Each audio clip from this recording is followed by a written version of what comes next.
اگر یه نفر بتونه با اسمش نصف دنیا رو بلرزونه، اون آدم کیه؟ مردی که از خاک برخاست و دنیا رو به آتیش کشید. تصور کن وسط دشت‌های بی‌پایان مغولستان ایستادی.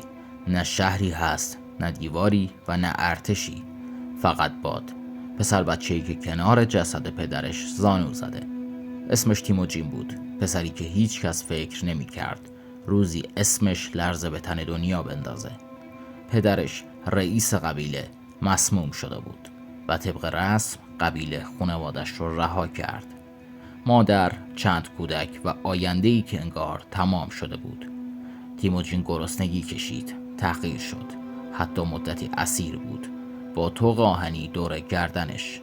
اما همونجا بود که یاد گرفت دنیا به ضعیف‌ها رحم نمی‌کنه.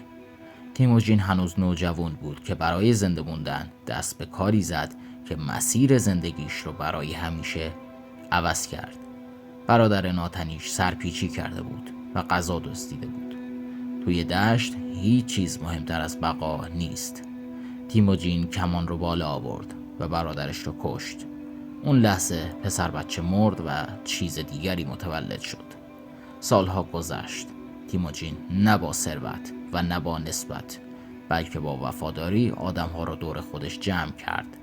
اون قانون نوشت، قانونی که توی دشت‌ها بی سابقه بود: غنیمت برابر، مجازات برابر، وفاداری مطلق.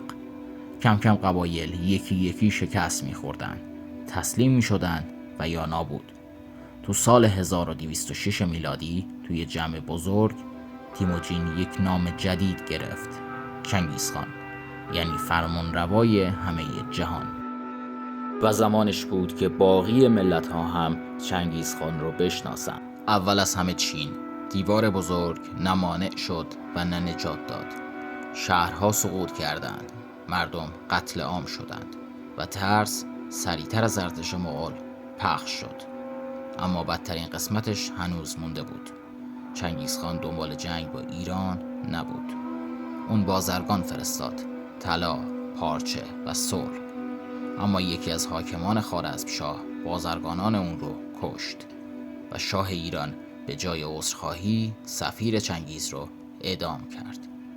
این در فرهنگ مغول بدترین توهین ممکن بود.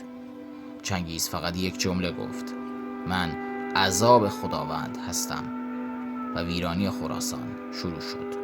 ارتش مغول مثل سیل از همه جا هجوم آورد: بخارا، سمرقند، نیشابور. شهرها تسلیم می شدند، کشته می شدند و ریشه کم می شدند. توی نیشابور وقتی داماد چنگیز کشته شد دستور داد حتی گربه ها و سگ ها هم زنده نمونند. میگن بعد از عبور مغول ها چمنی هم دیگه سبز نمی شد.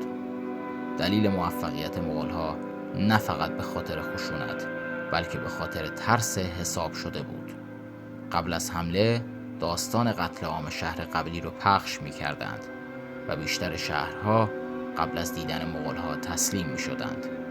چنگیز فهمیده بود ترس ارزانتر از جنگ است. تو سال 1227 این افسانه به پایان رسید و چنگیزخان مرد. اما نه محل دفنش مشخص شد و نه جسدش. میگن هر کسی که محل دفن رو دیده کشته شد. اسب‌ها روی قبرش تاختند تا اثری نمونه. مردی که میلیون‌ها نفر رو کشته بود خودش بینام و نشون دفن شد. امپراتوری مغول بعد از اون هم ادامه پیدا کرد. نوش هولاکو بغداد رو نابود کرد و جهان اسلام دیگه مثل قبل نشد. اما سوال اینجاست: چنگیز هیولا بود یا محصول دنیای بیرحم؟ اما یک چیز قطعیه: اگر اون به دنیا نمی اومد تاریخ شکل دیگری داشت و شاید هنوز هم صدای سم اسبانش توی تاریخ شنیده بشه. خیلی ممنون از حمایتتون.